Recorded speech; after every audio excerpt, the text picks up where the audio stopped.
गरीब बहू के चटपटे कढ़ी चावल, अमीर बहू का मैगी मसाला। मीरा, खाना बनाया नहीं, मुझे बड़ी भूख लगी है। खाना बन गया है जी, मैंने आपके लिए कढ़ी चावल बनाए हैं। मीरा की बात सुनकर राघव खुश हो जाता है और जल्दी से चटाई बिछाकर खाना खाने के लिए बैठ जाता है। मीरा खाना लेकर आती है और दोनों पति पत्नी कढ़ी चावल खाने लगते हैं। तभी अचानक उनके दरवाजे पर एक बुजुर्ग दंपत्ति आते हैं।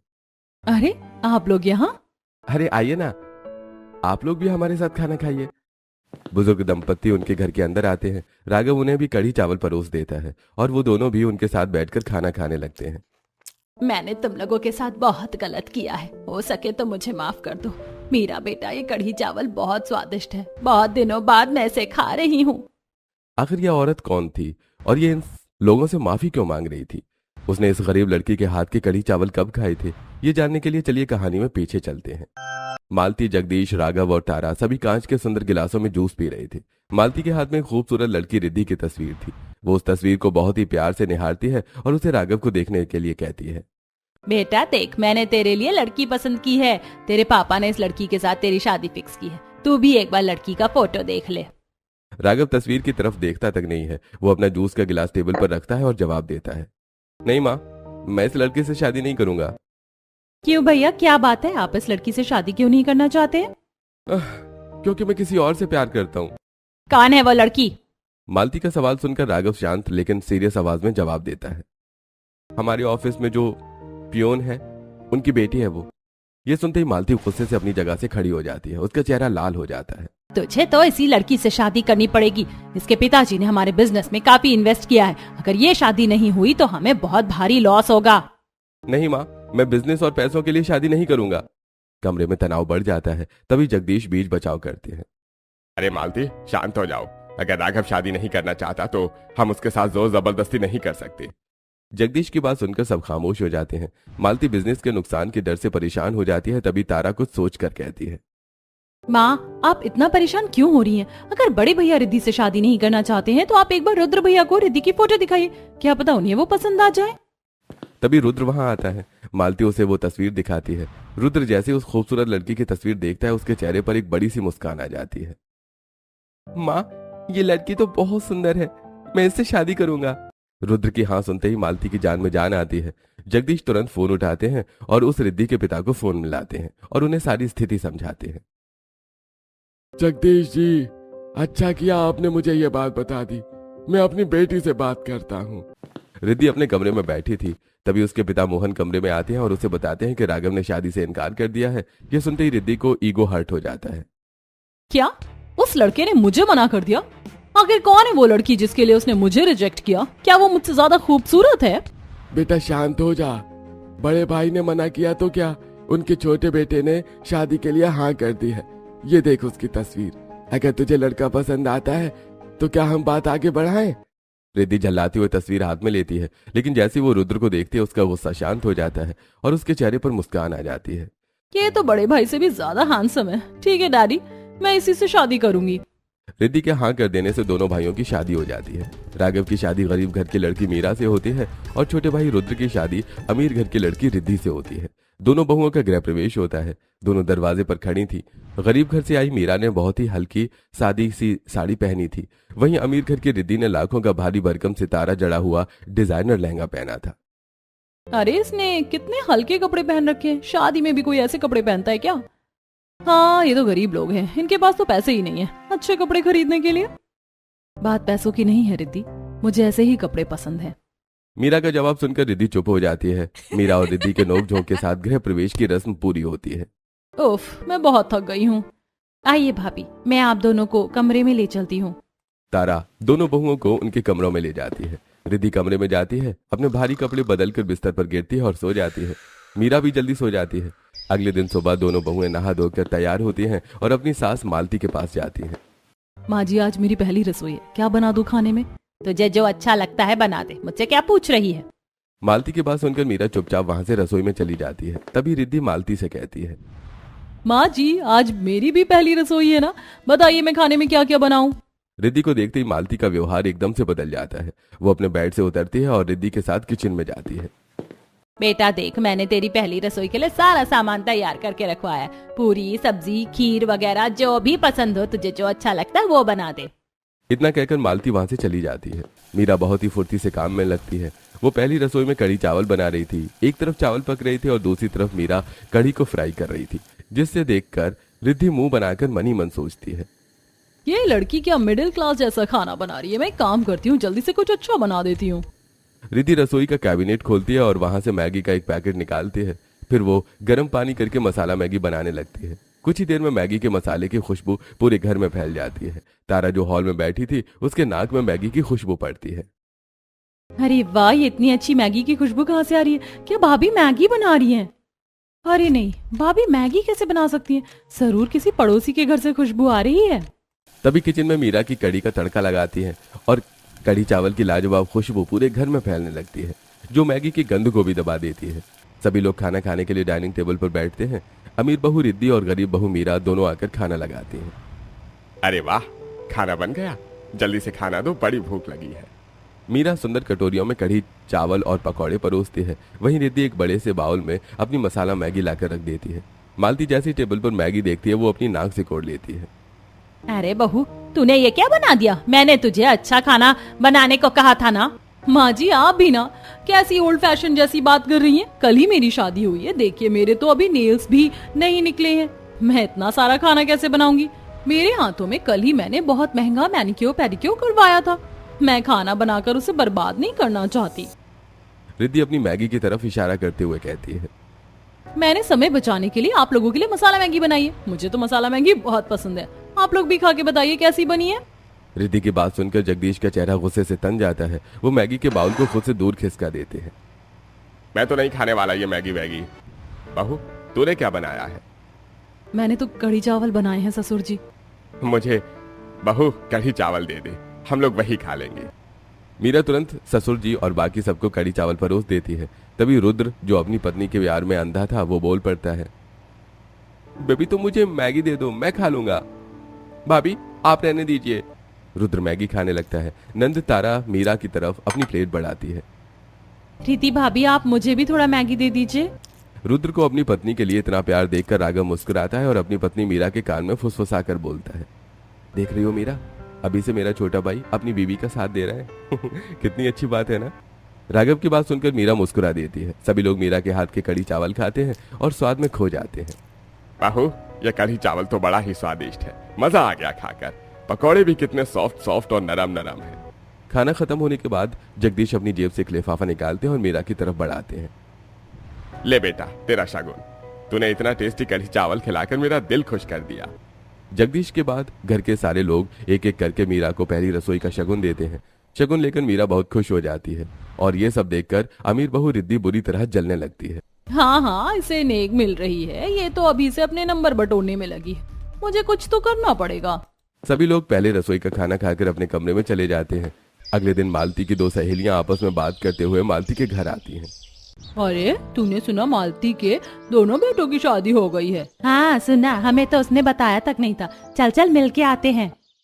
दोनों सहेलियां मालती के घर पर आती हैं और सोफे पर बैठते ही शिकायत शुरू कर देती हैं। तूने एक पल में हमें पराया कर दिया मालती, दोनों बेटों की शादी करवा दी और हमें बताया तक नहीं। अरे मुझसे गलती हो गई, इतना सारा काम था ना। अच्छा बताओ, तुम लोगों को कौन सी मिठाई खानी है? नहीं, हमें कोई मिठाई नहीं खानी, हमें तो बहू के हाथ का खाना खाना है। ठीक है। मालती अपनी दोनों बहुओं को आवाज लगाती है, रिद्धि, मीरा, जरा हॉल में आना। अमीर बहू रिद्धि अभी तक अपने बिस्तर पर आराम से सो रही थी। वहीं गरीब बहू मीरा किचन से बाहर निकल कर आती है। हाँ माँ जी, क्या बात है? बहू, आज मेरी सहेलियां आई हैं, एक काम कर, तू उनके लिए कुछ खाने का बना दे। फिर मालती तारा की तरफ मुड़ती है। तारा, जा बेटा, तू छोटी बहू को बुला के ला। तारा जाकर रिद्धि को उठाती है। रिद्धि नींद में जम्हाई और अंगड़ाई लेते हुए हॉल में आती है। हाँ माँ जी, बोलिए क्या काम था? रिद्धि की यह हालत देखकर लता और किशोरी जोर से हंसने लगती हैं।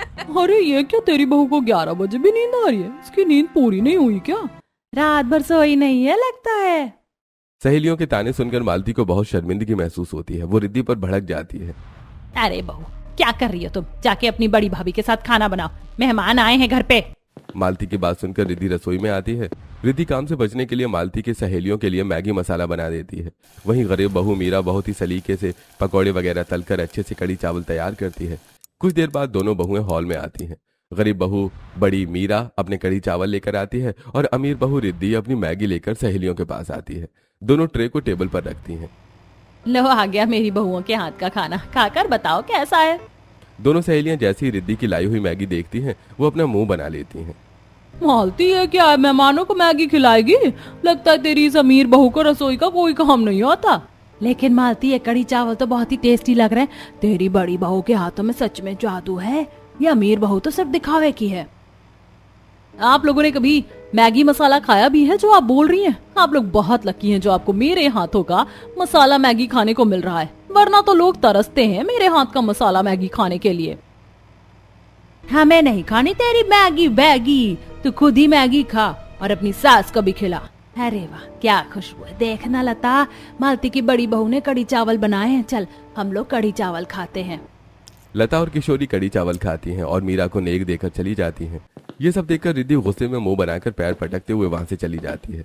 सबके खाने के बाद मीरा टेबल साफ करने लगती है, तभी मालती वहां आती है। रिद्धि और रिद्धि यहाँ आना। मालती की आवाज सुनकर रिद्धि कमरे से आती है। किसने कहा था तुझे मैगी बनाने के लिए? माँ जी वो मुझे पार्लर जाना था, मेरे मेकओवर का टाइम हो गया है, मैंने फेशियल का अपॉइंटमेंट लिया है, इसीलिए मैंने आपके गेस्ट के लिए मैगी बना दी थी। अच्छा ठीक है तो मैं चलती हूँ। रिद्धि बिना किसी के परमिशन का इंतजार किए वहां से चली जाती है। मालती उसे जाते हुए देखती है और फिर वो अपना सारा गुस्सा पास खड़ी मीरा पर उतारती है। क्या जरूरत थी तुझे इतना अच्छा खाना बनाने की दूसरों के सामने? अगर तुम्हारी देवरानी मैगी बना रही थी तो तुम भी कुछ हल्का सा बना देती। जरूरी है क्या अगर वो मैगी बना रही है तो तुम कुछ अच्छा ही खाना बनाओ?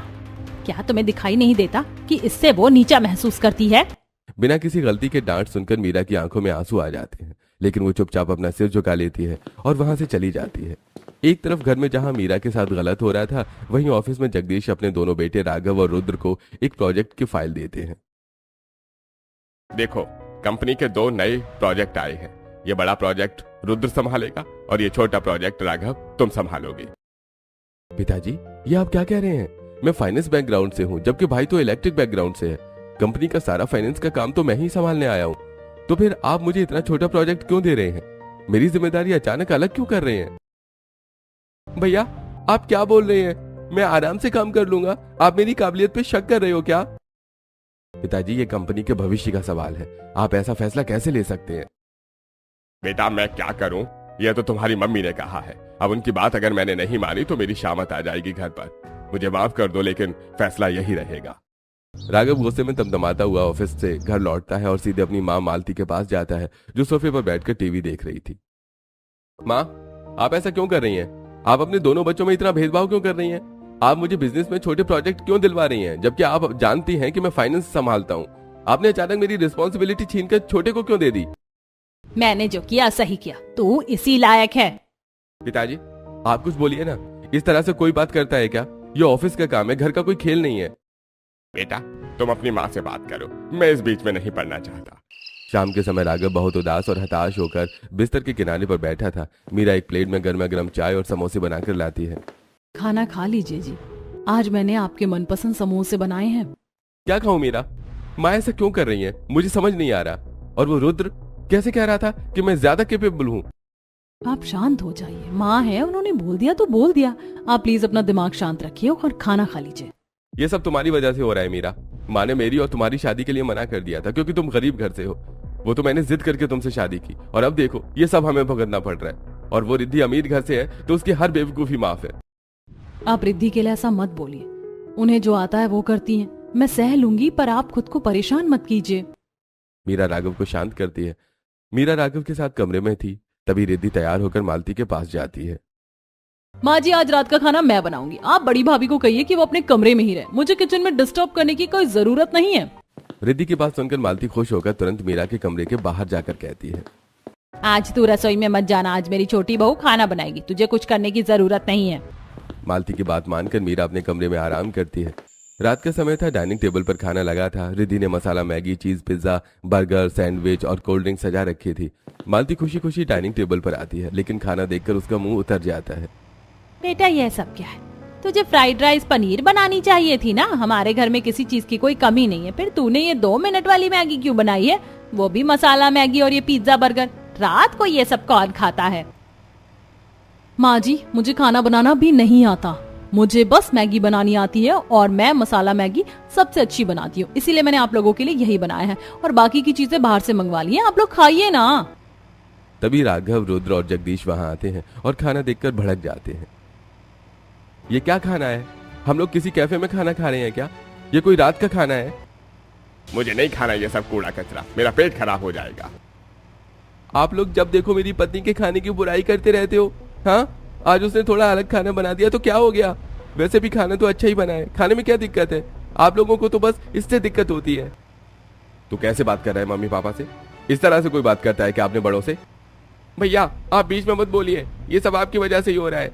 आपने पता नहीं किस गरीब लड़के से शादी कर ली है, जिसे देखो बस उसी का गुणगान किए जा रहा है। भैया आप बड़ी भाभी से ऐसे बात मत कीजिए, आप छोटे हैं, अपनी हद में रहिए। माँ जी, अब मैं इस घर में कभी खाना वाना नहीं बनाऊंगी। आप लोगों को अगर उस गरीब मीरा के हाथ का खाना इतना ही अच्छा लगता है तो उन्हीं से बनाने को बोलो। वो कम से कम काम तो करती है, तुम तो वो भी नहीं करती। मेरी पत्नी अब घर में कोई काम नहीं करेगी। वैसे भी मैं ऑफिस में आपसे ज्यादा काम करता हूँ भैया, तो घर में आपकी बीवी ज्यादा काम करेगी। रुद्र की बात सुनकर राघव का सब्र टूट जाता है। वो अपनी माँ की तरफ देखता है। माँ, देख रही हो ये कैसे बात कर रहा है? अगर इस घर में मेरी और मेरी पत्नी की इज्जत नहीं है तो मैं जा रहा हूँ यहाँ से। मीरा, अपना बैग पैक करो, हम अभी चलते हैं। अरे मालती रोको, अपने बेटे को रोको, उसे मत जाने दो। जाने दीजिए उन्हें, वैसे भी दोनों किसी काम के नहीं हैं। अब कुछ दिन बाहर रहेंगे तो अकल ठिकाने आ जाएगी। राघव और मीरा आंखों में आंसू लिए अपना सामान उठाते हैं और घर छोड़कर चले जाते हैं। राघव और मीरा एक छोटी सी बस्ती में किराए के मकान में पहुंच जाते हैं। कमरा बहुत छोटा था। राघव कुर्सी पर सिर पकड़कर उदास बैठा था। मैंने तो सोचा था मीरा, तुमसे शादी करके मैं अपने परिवार वालों के साथ अच्छे से रहूंगा, लेकिन ये लोग तो तुम्हारे पीछे ही पड़े हुए थे। मुझे न चाहते हुए भी तुम्हें ऐसे किराए के घर पर लेकर आना पड़ा। कोई बात नहीं जी, जहाँ आप रहेंगे वही मेरा संसार है, हम दोनों मिलकर सब ठीक कर लेंगे। मालती के घर में अब काम करने वाला कोई नहीं था। अगली सुबह मालती रिद्धि के कमरे में जाती है। रिद्धि बहू उठ जा, सभी को ऑफिस जाना है, जल्दी से कुछ खाने को बना दे। रिद्धि भारी कदमों से किचन में जाती है और टाइम बचाने के चक्कर में फिर से सबके लिए चाउमीन बना देती है। सब लोग टेबल पर चाउमीन मैगी देखकर अपना सिर पकड़ लेते हैं। ये क्या है, नाश्ते में चाउमीन कौन खाता है बहू? तो कुछ और नहीं बना सकती क्या? माँ जी, मुझे बहुत नींद आ रही थी, इतनी जल्दी में और क्या बन पाता, इसीलिए मैंने चाउमीन बना दी। मुझे थोड़ी देर में अपने दोस्तों के घर किटी पार्टी के लिए जाना है, तो दोपहर का खाना आप ही बना लीजिएगा। इतना कहकर रिद्धि अपनी एक अमीर सहेली काजल के घर किटी पार्टी करने के लिए चली जाती है। रिद्धि और काजल के खूबसूरत बेडरूम में बैठी थी। अरे तो इतने जल्दी आ गई, तुझे काम नहीं रहता क्या अपने ससुराल में? मेरे ससुराल वालों को लगता है कि मैं उनके लिए अच्छा अच्छा खाना बनाऊंगी, लेकिन मुझे तो कुछ खाना बनाना आता ही नहीं है। हाँ, मुझे पता है तुझे खाने के नाम पर बस थोड़ा बहुत चाइनीज बनाना आता है, तो तू उन्हें वही बना के खिलाएगी ना। इस तरह दोनों सहेली आपस में बातें करती हैं।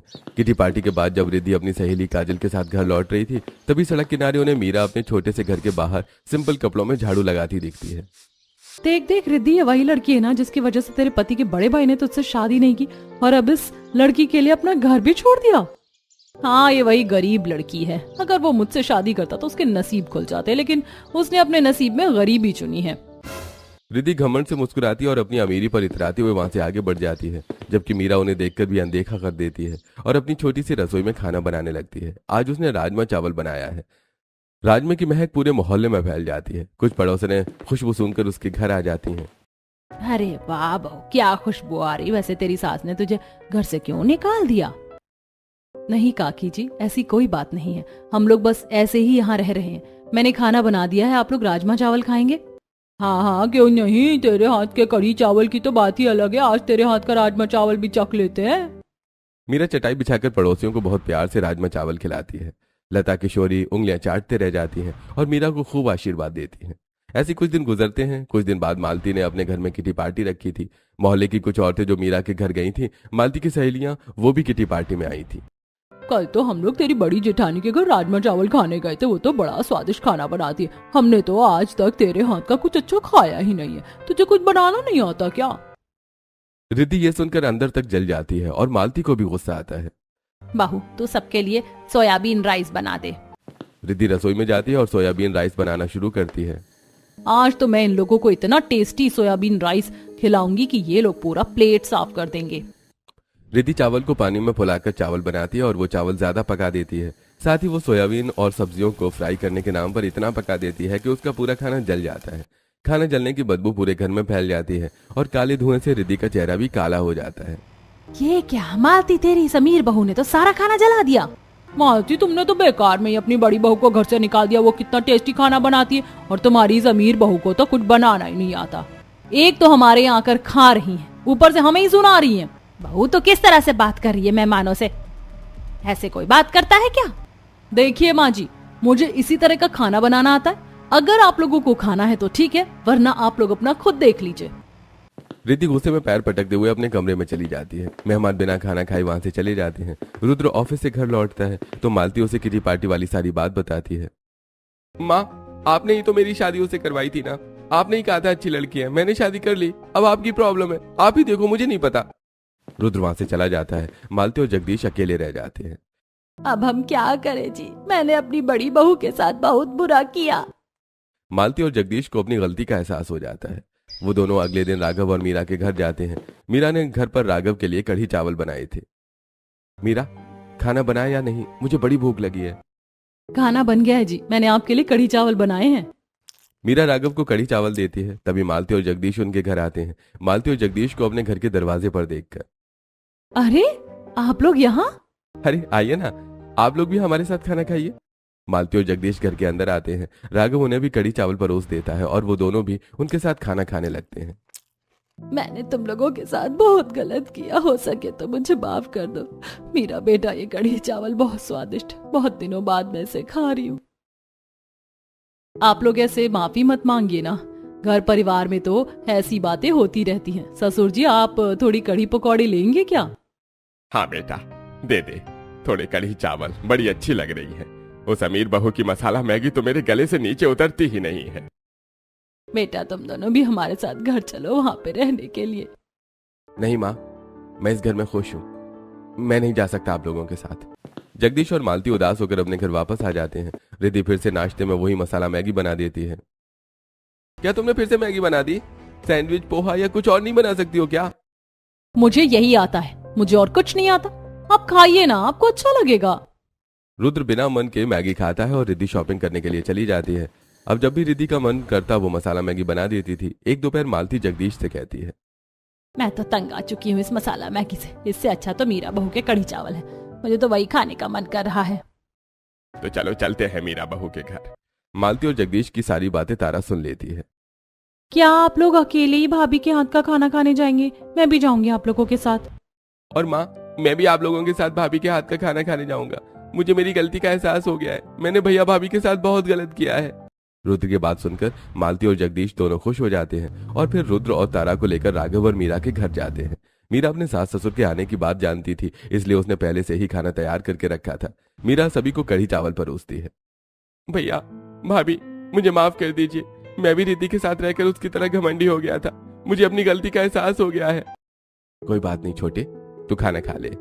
सभी बहुत प्यार से कढ़ी चावल खाते हैं और अपने घर आ जाते हैं। घर आने के बाद जगदीश के फोन की घंटी बजती है। जगदीश फोन पर बात करते हैं। मालती, बुआ सास आ रही हैं। अरे सुमित्रा जीजी, वो तो बहुत अमीर है।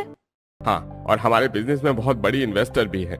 हम लोग उनको नाराज करना बर्दाश्त नहीं कर सकते। वो खाने पीने को लेकर बहुत चूजी है। अगर छोटी बहू ने उनके लिए मैगी बना दी ना, तो वो हमसे नाराज हो जाएंगी और हमसे सारे रिश्ते नाते तोड़ लेंगी और हमारा बिजनेस भी डूब जाएगा। नहीं नहीं, ऐसा नहीं हो सकता, मैं बड़ी बहू को फोन लगाती हूँ। मालती तुरंत कांपते हाथों से मीरा को फोन करती है। मीरा, तेरी बुआ साहस आ रही है, वो खाने को लेकर बहुत चूजी है। हमें तुम्हारी मदद चाहिए, हम लोग उनको कुछ उल्टा सीधा नहीं खिला सकते। प्लीज बेटा, घर आ जा।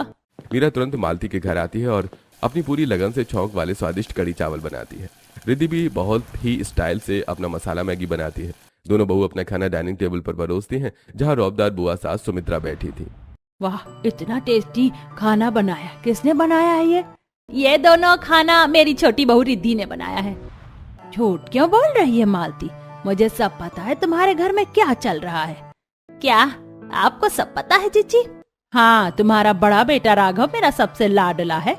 वो मुझसे कुछ नहीं छुपाता। मैंने उसे फोन किया था, मैं उससे एक बार मिली थी तो उसका चेहरा देखकर मुझे सब कुछ समझ में आ गया था। और मुझे लोगों से भी खबर मिली है कि तुमने उसे और उसकी पत्नी को घर से निकाल दिया है।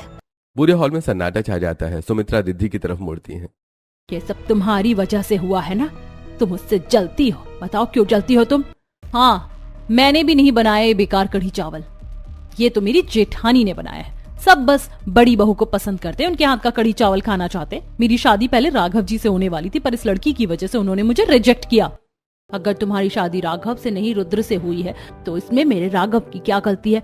उन दोनों ने प्यार किया था इसलिए शादी की। मुझे नहीं लगता तुम्हें इससे जलन होनी चाहिए, और मुझे पता है कि तुम अपने पति रुद्र को बहुत प्यार करती हो, तो उसके साथ खुशी से रहो ना। और उसकी असली खुशी अपने परिवार को साथ लेकर चलने में, उसे अपने परिवार से अलग मत करो। सुमित्रा की बातें सुनकर रिद्धि की आंखें खुल जाती हैं। उसे अपनी गलतियों, अपनी काम चोरी और अपनी अमीरी के झूठे घमंड का एहसास होता है। हाँ बुआ जी, जब से रुद्र जी अपने परिवार से अलग हुए वो काफी उदास रहने लगे। मैं उन्हें उदास नहीं देख सकती, मुझे माफ कर दीजिए, मुझसे बहुत बड़ी गलती हो गई। मैं अपनी अमीरी के घमंड में अंधी हो गई थी, मुझे माफ कर दीजिए बड़ी भाभी। मुझे माफ कर दे मेरी बच्ची, मैंने तुझे बहुत ताने दिए। कोई बात नहीं, जहाँ प्यार होता है वहाँ परिवार में छोटी मोटी चीजें होती रहती हैं, लेकिन असली खुशी तो सबके साथ रहने में ही है।